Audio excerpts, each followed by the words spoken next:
Well, people have questioned why, given that you can watch these things in your own time, you can rewind, why do we have these submission deadlines? Work has to be in by 9 a.m. Pacific Daylight Time for a certain day and so forth. Well, two reasons. One is some of it's going to be machine graded, and the machine has to know when to run the algorithm, and so we do have to make sure it's in.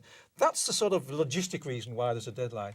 The other deadline is we want to give students. There has to be a time when we can force as many students as possible to come on the forums, to come together, to talk about it. And the best known method in education is give people a deadline. Right. Because in fact, Coursera, you can look at the graphs on the Coursera website, the administrative site, and you can tell where the deadlines for submission are because the level of activity goes through the roof and then it drops off. They do what everybody does.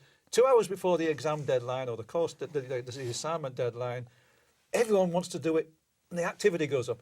So we make sure, we engineer that at least once or twice a week, people come together and discuss it, and they organise their schedule around that. And that's very valuable because, as I've said, to me, it's really about bringing people together to learn from each other, not to learn from me.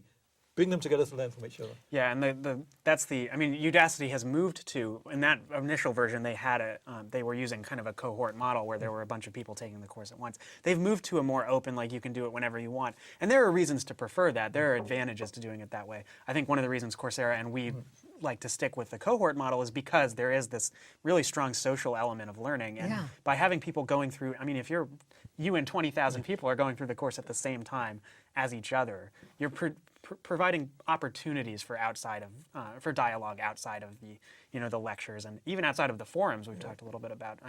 We had people creating Google Hangout groups and things like that as well. It seems like that would add to the sense of discipline around it, personal discipline around it, because as you were saying, deadlines, if you know that the groups you're going to be talking at a certain time, if you've got a Skype call set up to discuss the content, it's just going to have that little extra nudge to stay up with everybody. Yeah, and actually a really interesting model there's another MOOC platform out of Stanford called Venture Lab that's recently been created, and they're using a kind of a team creation algorithm at the front end of their courses. So they have like a creativity course, and it groups people into little teams.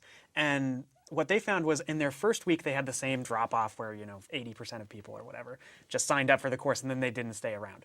But what they found was really interesting was over the last 7-8 weeks of their course, they had almost no drop-off at all, which is amazing when you think of the way that most MOOCs work, which is kind of a steady drop-off after the first week. But it's because these people had been put into teams, and after they'd been committed for the first week, once they'd participated in one assignment, they weren't going to abandon their team at that point.